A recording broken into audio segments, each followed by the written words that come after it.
तनाव में था। जो सिस्टम के खिलाफ लड़ते हैं वो शहादत ही देंगे। अभी कहेगा बड़ा सिस्टम अभी भी उसको पचा नहीं पा रहा। किस तरह से मेरा बेटा का हत्या हुआ, मेरा बेटा को सही से इंसाफ दिलाइए। बेटा तो बोला कि हम 2 तारीख के मम्मी आ जाएंगे। फोन भी किए तो फोन उठा नहीं रहा था। भर दिन रिंग किया लेकिन फोन नहीं उठा।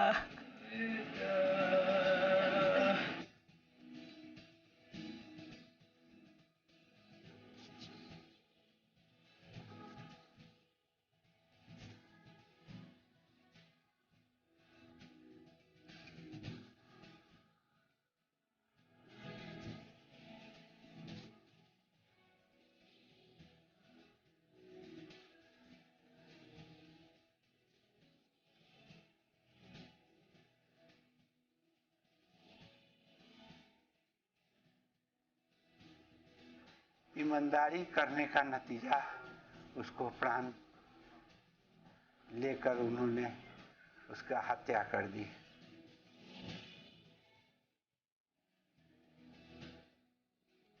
वो वहाँ पर तनाव में था। वो बोल रहा था कि मुझे नहीं, यहाँ परेशानी थोड़ा हो रहा है। गुनहगारों को सजा मिले।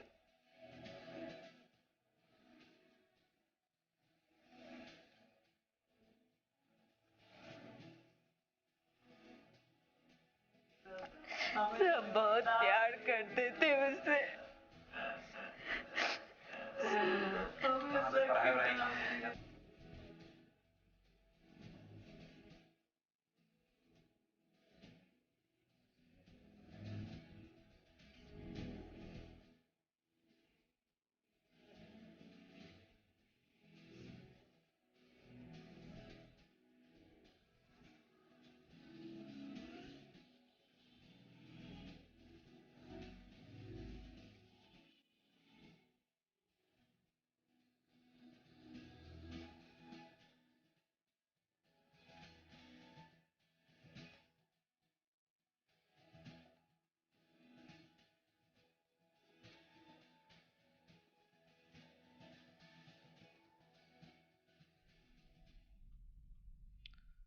एक ईमानदारी की रोशनी भ्रष्टाचार के अंधेरे में फिर गुम हो गई। नमस्कार, मैं हूं सुमित झा। बिहार में वक्त चुनाव का है। बयानों के बहाने या फिर खबरों के जरिए चुनावी शोर ही आपके कानों तक पहुंच रही है। लेकिन इस चुनावी शोर में एक ऐसी दास्तान दबने लगी है जिसे लेकर आज हम आपके सामने हाजिर हैं। ये दास्तान है बिहार के एक होनहार इंजीनियर की, जिसने भ्रष्ट सिस्टम के खिलाफ आवाज उठाई तो उसे हमेशा के लिए खामोश कर दिया गया। लेकिन उसकी यह खामोशी क्या हम आप यूं ही खामोश हो जाने देंगे? क्या नेताओं की विवादित बयानों और वाहवाही बटोरने वाले वादों की शोर में ये खामोशी दब कर दम तोड़ देगी? क्या हम बिहार के उस लाल की मौत से उठे सवालों को तलाशने की कोशिश नहीं करेंगे?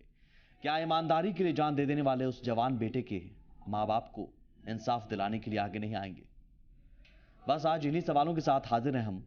अगले 1 घंटे भ्रष्ट सिस्टम के खिलाफ लड़ते लड़ते अपनी जान देने वाले बिहार के इंजीनियर सौरभ को इंसाफ दिलाने के लिए रहिए हमारे साथ। वो वहाँ पर तनाव में था। जो सिस्टम के खिलाफ लड़ते हैं वो शहादत ही देंगे। अभी कहेगा बड़ा सिस्टम अभी भी उसको पचा नहीं पा रहा। किस तरह से मेरा बेटा का हत्या हुआ, मेरा बेटा को सही से इंसाफ दिलाइए।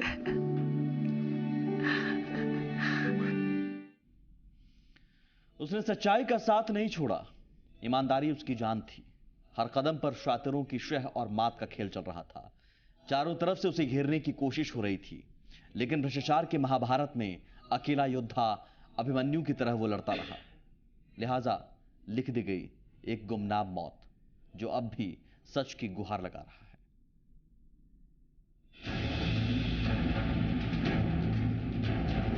वो वहाँ पर तनाव में था।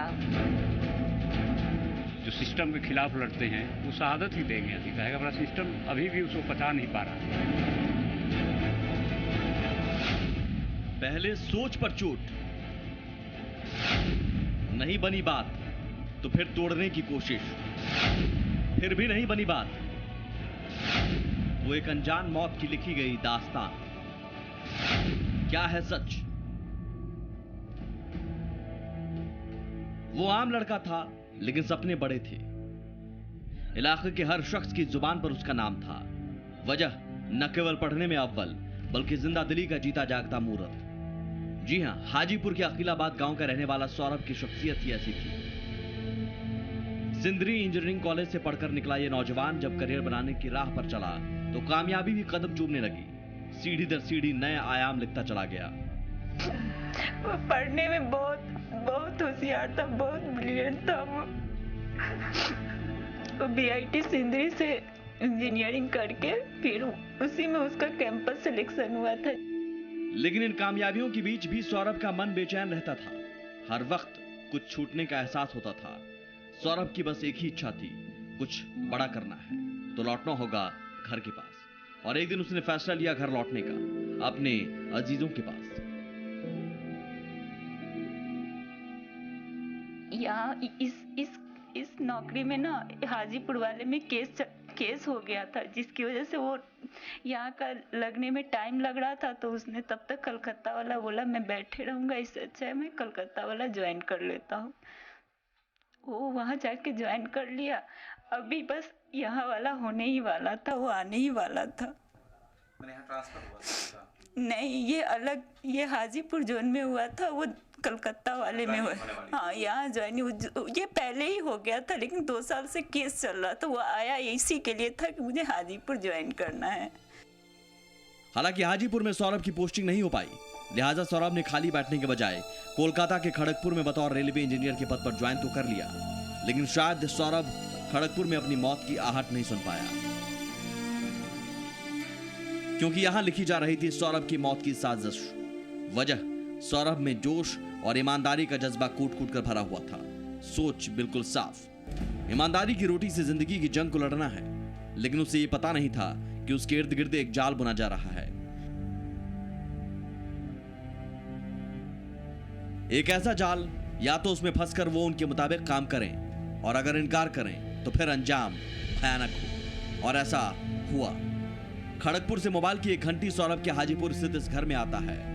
यह खबर सौरभ की मौत की होती है। हर तरफ सन्नाटा, हर तरफ खामोशी। हमको बेटा तो बोला कि हम 2 तारीख के मम्मी आ जाएंगे, और किस तरह से मेरा बेटा का हत्या हुआ हम तो कुछ नहीं जानते हैं। फोन भी किए तो फोन उठा नहीं रहा था। भर दिन रिंग किया लेकिन फोन नहीं उठा।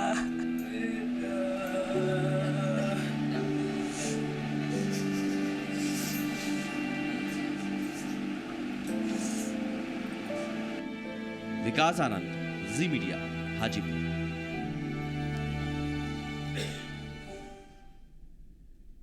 सौरभ की मौत के पीछे का सच है क्या, और क्या दलील दी जा रही है पश्चिम बंगाल पुलिस की तरफ से, हम उस पर से भी पर्दा उठाएंगे।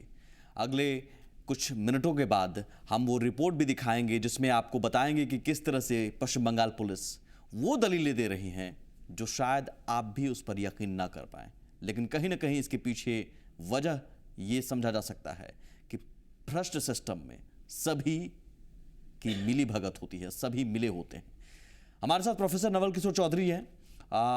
ज़रूर इन मसलों पर लगातार वो अपनी नज़र रखते हैं और समझना चाहेंगे प्रोफेसर साहब आपसे, पहले सत्येंद्र नाथ दुबे जी और अब सौरभ, क्या आज के सिस्टम में ईमानदार होने की सज़ा सिर्फ मौत है? अगर किसी का बेटा ईमानदार है तो उसके माँ बाप को सज़ा मिलेगी उसके बेटे के शव के रूप में? आपने जो कहा यह दुखद सच है। बिहार के संदर्भ में आपने ठीक ही कहा, सत्येंद्र दुबे को हम नहीं भूल पाए। क्या था सच? सच था सत्येंद्र दुबे जी ईमानदारी की बलिवेदी पर शहीद हो गए।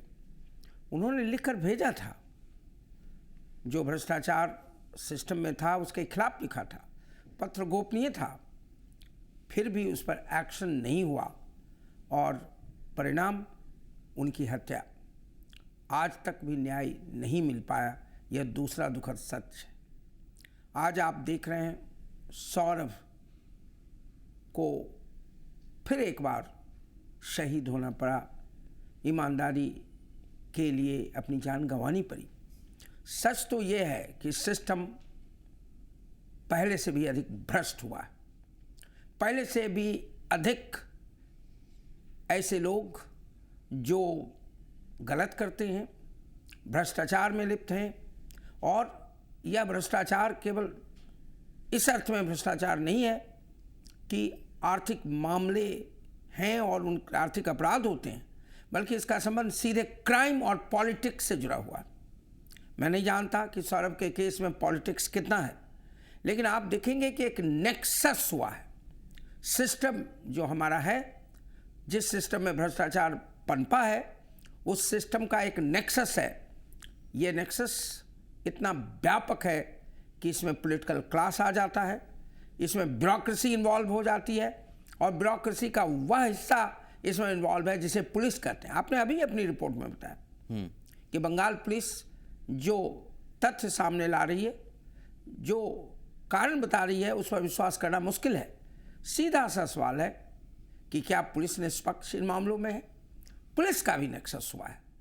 दुखद सच यह है कि हम पहले तो इन घटनाओं को प्रिवेंट नहीं कर पाते, और बाद में जब यह दुखद घटना हो जाती है तो जो दोषी हैं उनको दंड नहीं दे पाते, न्याय नहीं दे पाते। लेकिन इस भूमिका के बाद मैं अपना प्रथम कर्तव्य निर्वाह करना चाहता हूं कि सौरभ की स्मृति में मैं अपने साथियों की तरफ से अपने श्रद्धासुमन अर्पित करता हूं, सैल्यूट करता हूं। उस शोक संतप्त परिवार को आपके माध्यम से शोक संवेदना देता हूं, और आपको मैं इस बात के लिए आपका आभार प्रकट करता हूं कि आपके चैनल ने इसको हाईलाइट किया। कोई आज आप इस घटना की मीडिया जरूर सुध लेगा, लेकिन आपने इसकी पहल की है, इसके लिए मैं आपका आभार प्रकट करता हूं।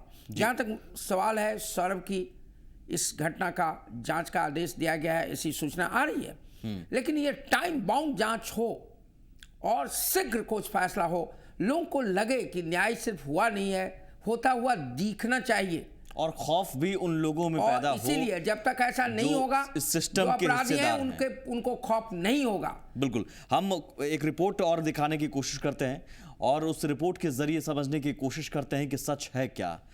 दरअसल खामोशी तो अब उस परिवार में है उस मौत की खबर के बाद, लेकिन सच अब भी सात पर्दे के अंदर ही नजर आ रहा था। पुलिस के दलीलों पर घर वालों को विश्वास नहीं था। जो मौत दिख रही थी, क्या वो हत्या थी? क्योंकि घर वालों का मानना था कि सौरभ को ईमानदारी की सजा जान देकर चुकानी पड़ी है।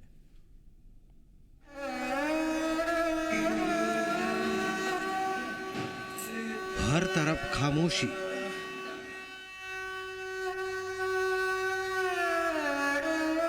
सन्नाटे का मंजर।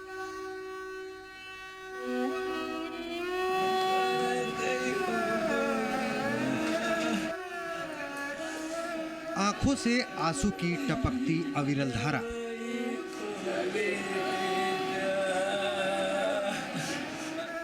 निगाहें किसी को ढूंढती हुई,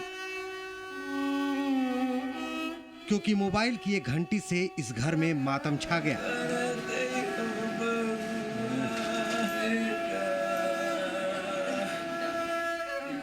जिंदगी में उथल पुथल मच गया। घर का चिराग बुझ गया। मोबाइल का कॉल बंगाल पुलिस की तरफ से आया था। पुलिस वालों ने घर वालों को बताया कि सौरभ की घर में मौत हो गई है। पुलिस ने मौत की जो दलील दी, उस पर घर वालों को भरोसा नहीं हो पाया। सांप काटने से सब लोगों का है कि सांप काटने से खून नहीं बहता है। हम लोगों को पता चला कि उसका माने डेथ हो चुका है, और वो अपने बिछावन पे मृत पाया गया है, और कमरा दोनों तरफ से बंद है, ये बताया गया पुलिस के द्वारा हमको। मौत पर पुलिसिया तर्क घर वालों के गले नहीं उतर रहा था। घर वालों को सौरभ की ये मौत नहीं बल्कि हत्या लग रही थी, क्योंकि सौरभ अक्सर तनाव में रहता था। और ये कहीं ना कहीं कुछ बड़े अनहोनी की ओर इशारा भी दे रहा था। वो वहाँ पर तनाव में था। वो बोल रहा था कि मुझे ना यहाँ परेशानी थोड़ा हो रहा है, क्योंकि यहाँ काम थोड़ा वो है जो कि मेरे अंडर में ही सारा सामान वगैरह रहता है, जो कि गुम हो जाए, जिसके जिम्मेदार हम ही होंगे, उसको इस बात का टेंशन था। दरअसल खड़गपुर में Saurabh deputy chief material engineer के पद पर तैनात थे और सौरभ के जिम्मे ही रेलवे के सारे सामान की जिम्मेदारी थी। कौन सी चीज कहां जा रही है और कहां पर यूज हो रही है, इसे सौरभ को ही तय करना था। नौकरी से नमक हरामी करना उन्हें गवारा नहीं था और कहीं ना कहीं उनकी ये ईमानदारी बेईमान ठेकेदारों को खटक रही थी और इसमें उन्हें रेलवे के कुछ अधिकारियों का भी शह मिल रहा था। 2 नंबर के उनके धंधे जो अभी तक बेरोक टोक चल रहे थे, अब उस पर सौरभ की कड़क नजर पड़ रही थी और इस कड़क नजर को तोड़ने के लिए उनका हर पैतरा खाली जा रहा था। सौरभ के घर वालों की माने तो सौरभ को हटाए बिना उनकी हुकूमत नहीं चल सकती थी। 70 आदमी भी एक ही बात को कोई कोऑपरेट नहीं किया। सारा स्टाफ सब भी लगता था कि मिली भगत है और ये स्टाफ लोगों के और ठेकेदार लोगों के चलते ही इस तरह का ही मर्डर हुआ। लिहाजा बंगाल पुलिस के सामने हत्या की आशंका को लेकर बार बार फरियाद की गई, लेकिन मामला कागज के पन्नों तक रंगने के लिए गोल गोल घूमता रहा। विकास आनंद, जी मीडिया, हाजीपुर।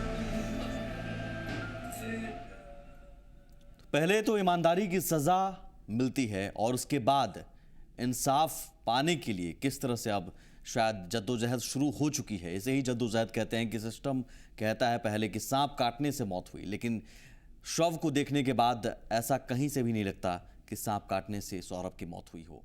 हमारे साथ सुरेश चंद्र वरुण जी हैं, सौरभ के पिता।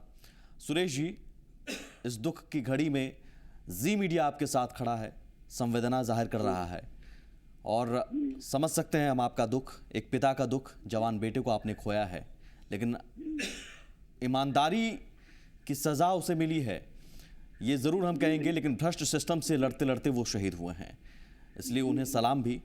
सबसे पहले मैं पूछना चाहूँगा, आपके पास खबर कब आई कि आपके बेटे की मौत हो गई है?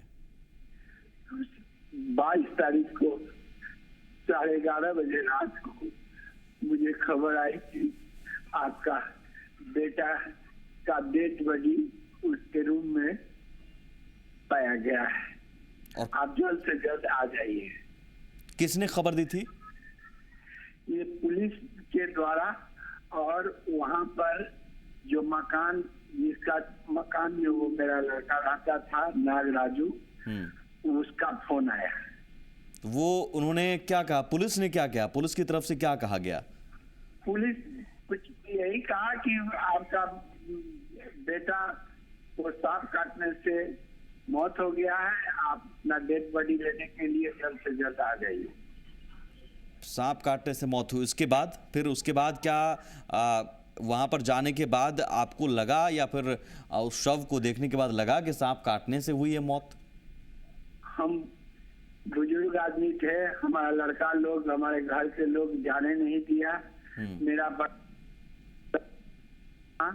अपने भतीजा, माने अपने भाई, चचेरा भाई और अपने साला और गांव के लड़के लोग सब हम उसके साथ 9 आदमी से बोलेरो से गए जी वहाँ पर जी। और वहाँ जाने के बाद उन्होंने जो दृश्य फोन पर हमें बताया, उस हिसाब से हम लोगों को लगा कि मेरे बेटा का मौत बहुत दुखदायी दर्द से पत्थर द्वारा सर को ठूर के गर्दन दाब के जीव निकला हुआ था। बहुत दुखदायी दर्द से मारा गया। अब मार के रूम में छोड़ा हुआ था और पीछे के दरवाजा खुला हुआ था। तो ये बात से जी ये बात पुलिस से आपने कही कि इस तरह के हालत हैं, या वहाँ जो गए थे उन्होंने ये कही? मेरा लड़का पुलिस, हम पुलिस से भी बात किए थे फोन द्वारा, हम अपने तो बताए तो कहा है कि पुलिस कोई भी चीज को सुनने के लिए तैयार नहीं। देखिए हम जांच कर रहे हैं, अभी कुछ नहीं बताएंगे, और डॉक्टर का रिपोर्ट आएगा तभी बताएंगे। अच्छा, फिर पोस्टमार्टम रिपोर्ट आई? पोस्टमार्टम रिपोर्ट में कुछ भी नहीं डॉक्टर लिखे। डॉक्टर से हम खुद बात किए थे जी। वो डॉक्टर का नाम था के प्रभु गोस्वामी। अच्छा, डॉक्टर के प्रभु गोस्वामी, ठीक है। हाँ, तो उनसे बात हम डायरेक्ट रूप से किया था कि सर, तो कहें कि नहीं आपको कुछ नहीं बताएंगे, हमको डांटने लगे, आप लोग काहे हमको प्रेशर करते हैं, और बहुत ही है। तो इससे हमको और लगा, और पुलिस के कार्रवाई से भी हमको लगा कि इस सब लोगों को मिली भगत है और इसके कारण उसका मौत हुआ। ठीक है सर, आप हमारे साथ रहिए। आपकी बेटी भी हमारे साथ फोन लाइन पर हैं, जो सौरभ की बहन रागनी है। और रागनी, एक बार फिर से मैं संवेदना जाहिर कर रहा हूँ जी मीडिया की तरफ से, और दुख की घड़ी में हम आपके साथ खड़े हैं। सवाल कई सारे उठ रहे हैं सौरभ की मौत को लेकर। आपने भी अपने बयान में कहा कि वो तनाव में थे। वो क्या कहते थे आपको? आपसे बात जब होती थी, एक भाई बहन में बात होती है तो वो कुछ चीज़ें शेयर भी करते हैं, तो आपको कुछ शेयर किया था, बताया था कि कुछ प्रेशर है, कुछ दबाव डाला जा रहा है किसी चीज़ को लेकर? वो हमेशा से उस जगह पे काम नहीं करना चाहते थे। वो लगता था जैसे वो हमेशा उस जगह पे प्रेशर में ही काम कर रहे हैं। वो मतलब जब भी बात करते थे ना, तो एक मतलब टेंशन जैसा लगता था, एकदम जैसे वो अपने लाइफ से उस जॉब की लाइफ से खुश नहीं लगते थे। चाहते थे कि कितना जल्दी वहां से उनको ट्रांसफर हो जाए, या फिर वो हाजीपुर में जो जॉब होने वाला था वो हो जाए। वो कुछ कह रहे थे कि कहीं कोई दबाव डाला जा रहा है किसी चीज के लिए? एक बात तो है, हमेशा ही हमारा और उनका बात हुआ है, तो वो हमेशा ये टॉपिक जरूर छेड़े हैं कि रागिनी कब मेरा वहाँ हो जाएगा, यहाँ से बस जल्दी से जाना चाहते हैं। और वो कब आने वाले थे? जी, वो इसी 2 अक्टूबर को घर आने वाले थे। हमसे तो यही बात हुआ था, बोले थे कि तुम लोग भी आओ, छुट्टी है घर पे, 2 अक्टूबर को आएंगे ना, तो फिर दशहरा तक रहेंगे, छुट्टी है। ज़रूर, ये बहुत दुखद घड़ी है और हम भी समझ नहीं पाएंगे, एहसास नहीं कर पाएंगे ज़रूर आप पर क्या बीत रहा है। कोशिश कर सकते हैं एहसास करने की कि एक भाई को आपने खोया है और एक पिता ने अपने बेटे को खोया है। बहुत शुक्रिया हमसे बात करने के लिए, और हम कोशिश यही कर रहे हैं कि सौरभ को इंसाफ मिले, आपको इंसाफ मिले आपके बेटे की मौत का, और हमारी ये मुहिम कम से कम रंग लाए। इस बारे में अपील भी है यहाँ की सरकार से भी कि पश्चिम बंगाल सरकार से बात करके पहल की जा सकती है। एक छोटा सा ब्रेक लेंगे, ब्रेक के उस पार एक और रिपोर्ट, और उस रिपोर्ट के जरिए सौरभ की मौत से उठने वाले सवालों के साथ हम हाजिर होंगे। आखिर ये सवाल ऐसे क्यों हैं जिसका जवाब पश्चिम बंगाल पुलिस के पास नहीं है, और अगर जवाब नहीं है तो फिर क्या ये माना जाए कि सौरभ की हत्या हुई, उसे भ्रष्ट सिस्टम ने मार डाला? एक छोटा सा ब्रेक। वो वहाँ पर तनाव में था। जो सिस्टम के खिलाफ लड़ते हैं वो शहादत ही देंगे। अभी कहेगा हमारा सिस्टम अभी भी उसको पचा नहीं पा रहा। किस तरह से मेरा बेटा का हत्या हुआ, मेरा बेटा को सही से इंसाफ दिलाइए।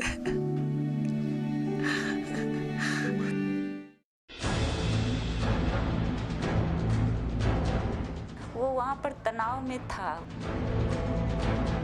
जो सिस्टम के खिलाफ लड़ते हैं वो शहादत ही देंगे। अभी कहेगा हमारा सिस्टम अभी भी उसको पचा नहीं पा रहा।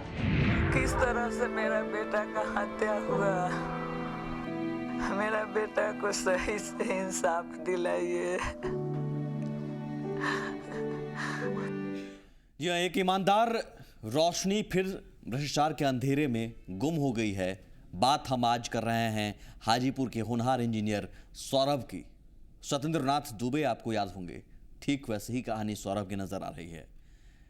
भ्रष्टाचार के खिलाफ लड़ते लड़ते उन्होंने अपनी जान दे दी, लेकिन सवाल अभी भी कई हैं सौरभ की मौत से जुड़े हुए, और सौरभ की मौत पर शक गहराता जा रहा था। परिजनों के दबाव में पुलिस ने मामले पर नजर तो दौड़ाया, लेकिन नतीजा सिफर ही रहा। लिहाजा सौरभ के परिजनों का आरोप है कि पुलिस सच को बाहर आने ही नहीं देना चाहती।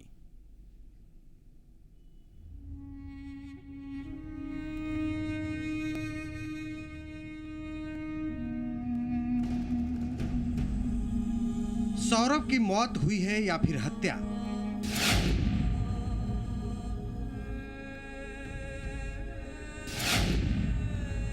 सवाल बड़ा होता जा रहा था। घर वालों को मामला दर्ज कराने के लिए काफी पापड़ बेलने पड़ रहे थे। कोई कुछ कहने को तैयार नहीं था। इतना ही नहीं, जिस रेलवे में सौरभ बड़ा पदाधिकारी था, वहां उनके मातहत काम करने वाले कर्मचारी भी मुंह खोलने को तैयार नहीं थे, जिससे शक गहराता जा रहा था। ये इशारा मिल रहा था कि दाल में कुछ न कुछ काला जरूर है। लोग सच जानते हुए भी मुंह को बंद किए हुए थे। परिवार वाले भी सौरभ की इस तरह मौत को पचा नहीं पा रहे थे। आखिरकार काफी जद्दोजहद के बाद मामले को संज्ञान में लिया जाता है। पदाधिकारी लोग उस पर कुछ बोलने से इनकार है। किसी भी मैटर पे वो लोग कहते हैं कि भाई इसमें हम लोग प्रत्यक्षदर्शी नहीं है, अब मर्डर है कि आत्महत्या है कि क्या है, कि सांप काट लिया, कुछ कहना मुश्किल है। प्रशासन से कितना सहयोग मिला? प्रशासन हमको सहयोग यही दिया कि वो जो रिकॉर्डिंग किए हुए था वो दिया। FIR नहीं लेना चाह रहा था, हम लोग थाना में गए थे तो FIR दबाव पड़ने पर लिया है। इतना ही नहीं, सौरभ के परिजनों का आरोप है कि स्थानीय बंगाल पुलिस माफियाओं से मिली हुई है ताकि सच कभी बाहर नहीं आ सके। ये माफिया लोगों का वहाँ बहुत बड़ा अड्डा है। सभी प्रोफेंस का सप्लायर जो है वहाँ बहुत अड्डा है। बराबर साल 2 साल पर 1-2 मर्डर होते रहता है। अधिकारियों का जो अधिकारी ईमानदारी बरतने की कोशिश करती है, उसके साथ यही व्यवस्था की करके वो लोग मरवाता है। हालांकि मामले में पुलिस की जांच होनी बाकी है, लेकिन पुलिस के दामन पर भी मामले को दबाने का बड़ा आरोप लग रहा है। विकास आनंद, जी मीडिया, हाजीपुर। सवाल कई सारे हैं लेकिन जवाब कहीं भी नहीं। आखिर पश्चिम बंगाल पुलिस क्या छुपाने की कोशिश कर रही है? ई गोपी हमारे साथ मौजूद हैं, जी मीडिया संवाददाता पश्चिम बंगाल से। गोपी, हम समझना चाहेंगे इस पूरे मामले में पुलिस की तफ्तीश कहां तक पहुंची या फिर कहीं पहुंचने की कोशिश ही नहीं की जा रही है?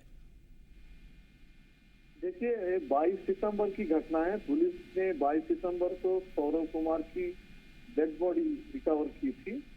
उसके बाद 23 सितंबर को उसके भाई विपिन कुमार ने खड़गपुर टाउन थाना में इसका कंप्लेन दर्ज किए हैं। तो कल यानी पिछले दिन अक्टूबर 2 तारीख को पुलिस की ओर से एक FIR लॉन्च की गई है। इस घटना में FIR लॉन्च कर इसको मर्डर केस की ओर देखा जा रहा है बीते दिन से। लेकिन उससे आगे इसको आत्महत्या का करार दे दिया जा रहा था पुलिस की ओर से जी। और सूत्रों के हवाले की खबर, कहीं ना कहीं राजनीतिक दबाव के कारण पुलिस प्रशासन ने अपना जो इन्वेस्टिगेशन का मोड चेंज की है। ये राजनीतिक दबाव किस तरह का है? और सवाल ये है कि अभी भी क्या ये दबाव काम कर रहा है? जब ये मामला इतना उछल रहा है, रेल मंत्री तक ने अब इस मामले को संज्ञान लिया है।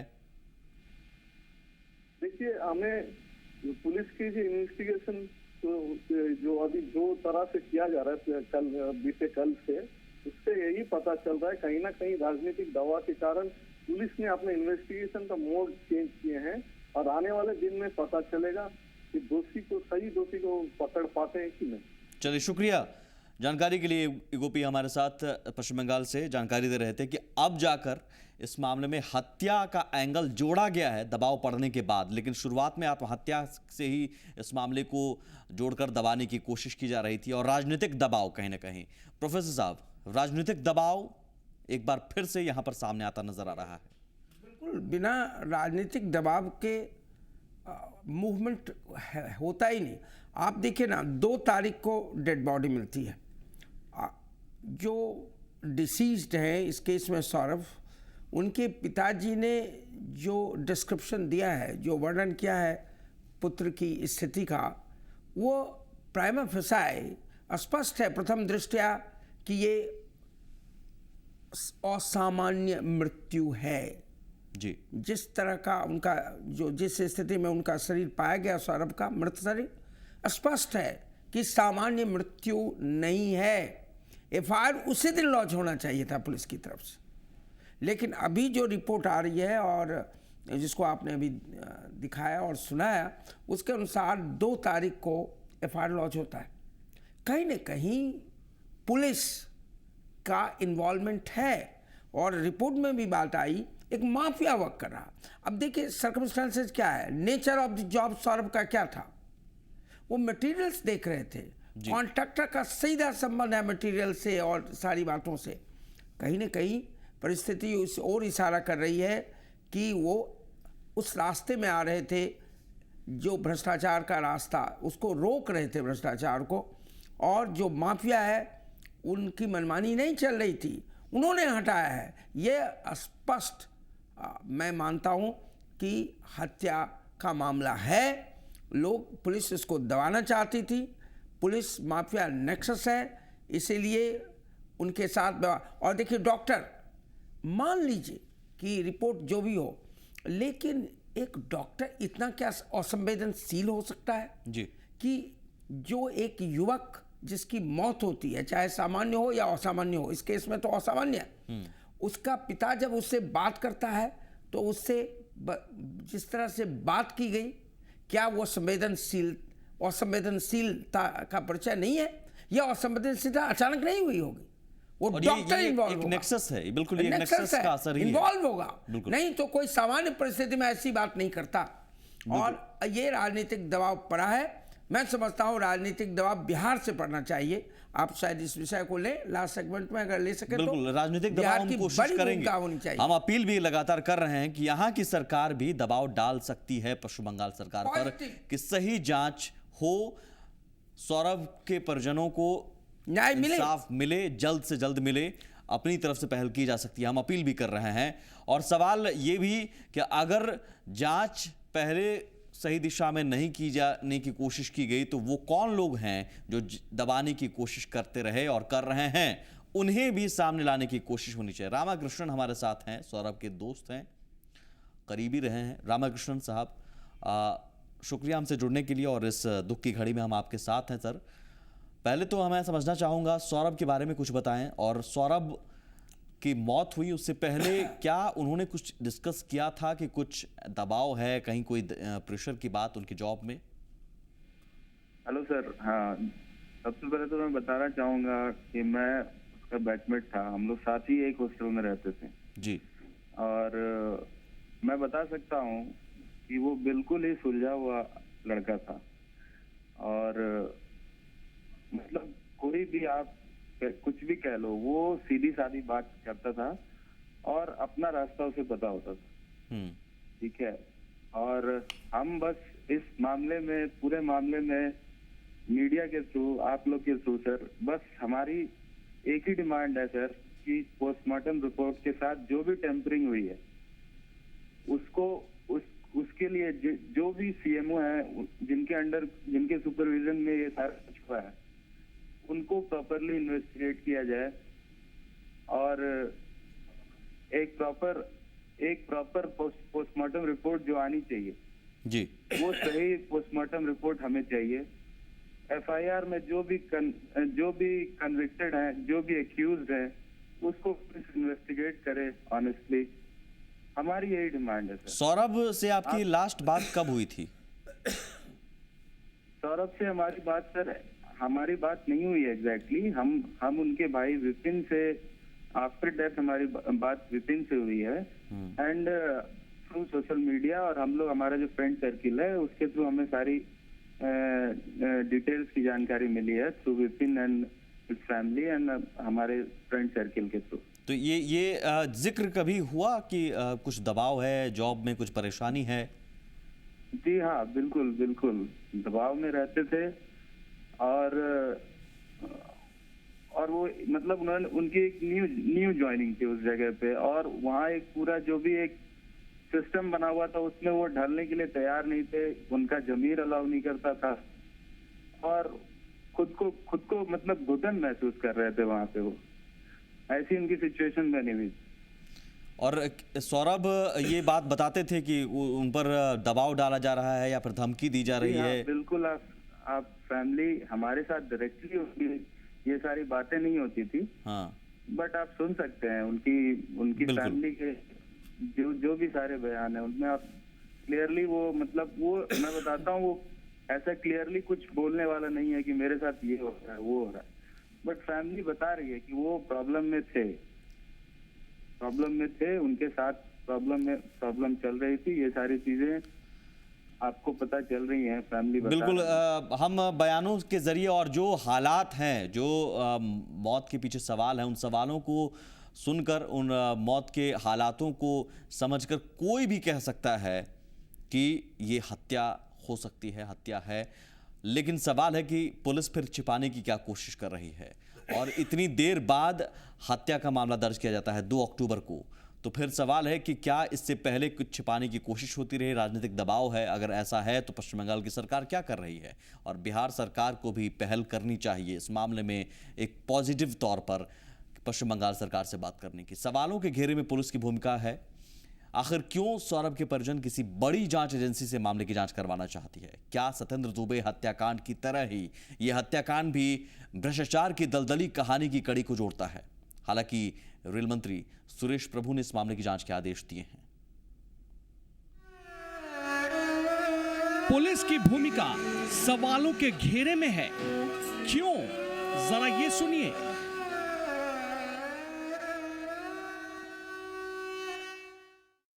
जो रूम से लाश निकाला गया था, डेड बॉडी, तो उस समय पुलिस ताला तोड़ के कहती है कि हम निकाले हैं। अंदर से कुंडी बंद था और बाहर अंदर से ताला बंद था। हम लोग ताला तोड़ के निकाले हैं और अंदर गया तो बेड पे चित होकर सोया था तो उसने वीडियो रिकॉर्डिंग किया। वीडियो रिकॉर्डिंग करके हम लोग उसका वीडियो रिकॉर्डिंग भी ले लिया है अपने मोबाइल में। और प्रथम दृष्टिया देखने से साफ लगता है कि उसमें आदमी अंदर जा करके चाहे जैसे भी जाए और किसी भारी सामान से सबसे पहले उसको मुंह पर मार दिया है। ये सब एकदम देखने से ही सब थुराया हुआ था, आंख एक तो बाहर टाइप का हो गया था। सुना आपने मृतक सौरव के परिजन क्या कह रहे हैं? दरअसल सवाल लाजमी भी है। अगर सौरव की हत्या नहीं हुई है तो सौरव के शरीर पर खरोंच क्यों? क्या सौरव का किसी के साथ झगड़ा हुआ था? सौरव की आंखें बाहर क्यों निकली हुई थी? और तो और पुलिस के मुताबिक ताला तोड़कर सौरव की लाश निकाली गई। तो जब घर के अंदर सौरव दाखिल हुआ तो फिर बाहर से ताला किसने मारा?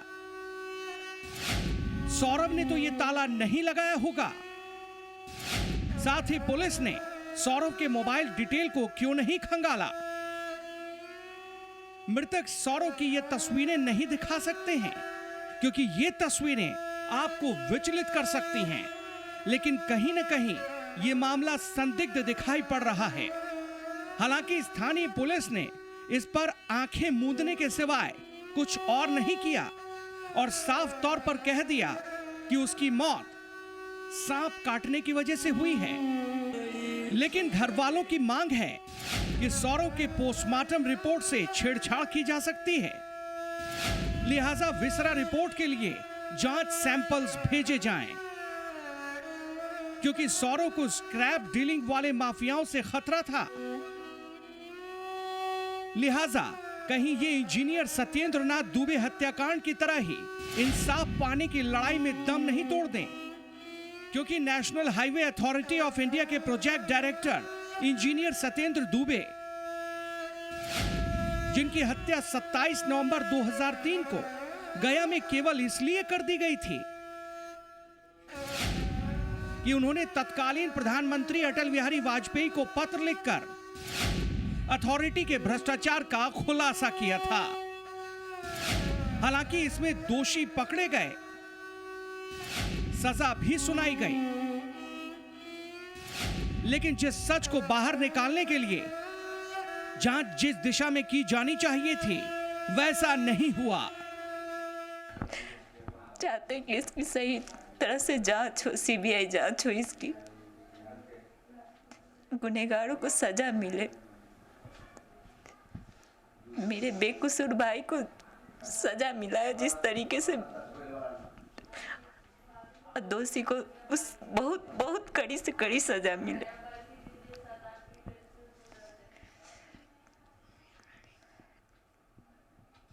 कितनी परेशानी में है अभी आपका परिवार? पूरा क्या परेशानी हो रही है? जिसका अब इससे ज्यादा परेशानी कि हम कल्पना नहीं कर सकते, जितनी ज्यादा परेशानी में है सब।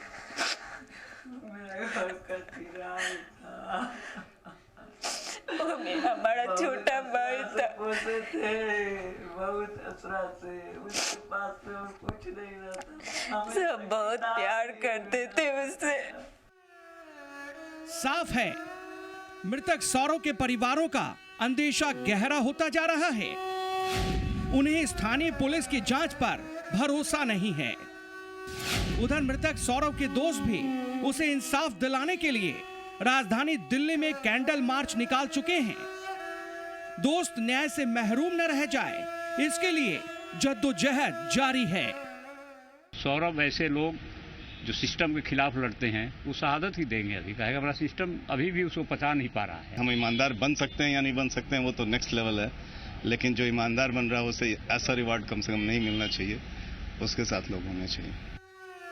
सौरव की मौत हुई या फिर हत्या, यह अब भी जांच का विषय है, क्योंकि पुलिस भले ही इसे सांप काटने का केस मान रही हो, लेकिन मौत से जुड़े पहलू जांच पर सवाल तो जरूर खड़े कर रहे हैं। कोलकाता से गोपी के साथ विकास आनंद, जी मीडिया, हाजीपुर।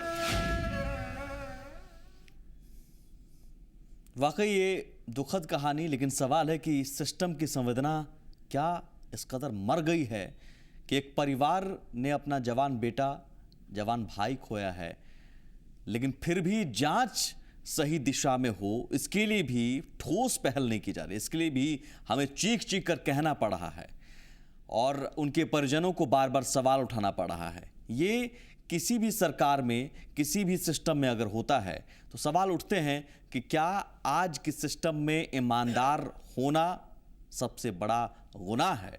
हमारे साथ सौरभ के पिता हैं मौजूद, रमेश चंद्र वरुण जी, और उनकी बहन रागिनी भी है, और लगातार हम उनसे बात भी कर रहे हैं। आपसे मैं समझना चाहूँगा वरुण साहब, एक बेटा को खोने के बाद क्या एहसास होता है? ज़ाहिर है ये ना मैं समझ पाऊंगा ना कोई और समझ पाएगा आप पर क्या बीत रहा है, लेकिन ज़रूर इस दुख की घड़ी में हम आपके साथ हैं। लेकिन सवाल है कि क्या इंसाफ दिलाने के लिए जो आपने मुहिम छेड़ी है, आप एक उम्मीद रख पा रहे हैं पश्चिम बंगाल पुलिस से, या फिर आप चाह रहे हैं कि कोई और एजेंसी इसकी जांच करे? हम तो चाह रहे हैं कि सीबीआई से जांच हो और जो भी व्यक्ति इसमें इन्वॉल्व है उनको सजा मिले।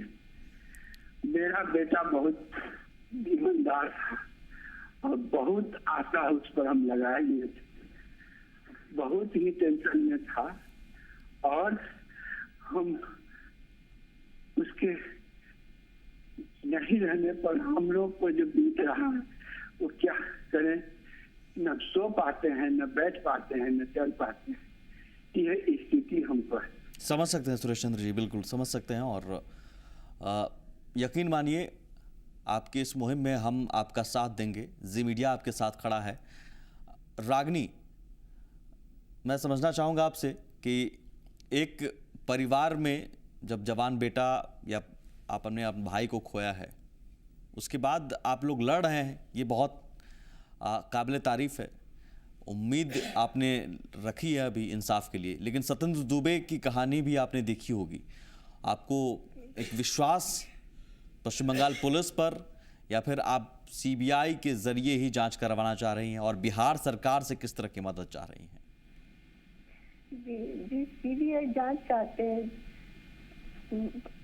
ये आप लोग जो मीडिया है वही इसमें मदद कर सकते हैं हम लोगों की, बस यही कह सकते हैं। बिल्कुल हम मदद कर रहे हैं। यहाँ नीतीश कुमार जी हैं अभी वर्तमान में मुख्यमंत्री, चुनाव का वक्त है हालांकि, लेकिन सरकार में है वो, और पश्चिम बंगाल सरकार से वो बात कर सकते हैं। ये पहल आप चाहेंगे कि वो करें? जी मदद यही तो चाहते हैं हम लोग। नीतीश जी मुख्यमंत्री है हम लोग के, वो अगर मदद करे हम लोगों की तो हम लोग को इससे अच्छी बात तो और कुछ हो नहीं सकती है। बिल्कुल शुक्रिया, और एक बार फिर से इस दुख की घड़ी में हम आपके साथ हैं और आपको भगवान इस दुख का सामना करने के लिए ताकत दे। यकीनन सौरभ को इंसाफ दिलाने में आपके हम साथ खड़े हैं। ये हमारी मुहिम है जी मीडिया की, जी पूर्वैया की, कि सौरभ को हम इंसाफ दिलाकर रहेंगे। और अपील बिहार सरकार से भी कि वो पश्चिम बंगाल सरकार से एक बार बात करे कि इस पूरे मामले में जांच सही दिशा में हो और सीबीआई से भी जांच की मांग हो सकती है। प्रोफेसर साहब, मैं 30 सेकंड में चाहूँगा फाइनल कमेंट आप। अब सीबीआई की जांच तो न्यूनतम मांग हो सकती है, तत्काल इसको मानना चाहिए। खास करके इंडियन रेलवेज का सवाल है जो सीधे केंद्र सरकार के अंदर आता है। दूसरी बात, मुख्यमंत्री नीतीश कुमार जी को निश्चित रूप से पहल करनी चाहिए। हम अपील करते हैं, सिर्फ एक परिवार ने एक ईमानदार बेटा नहीं खोया है, बिहार ने एक ईमानदार बेटा खोया है, और मैं तो कहूँगा देश ने एक ईमानदार बेटा खोया है।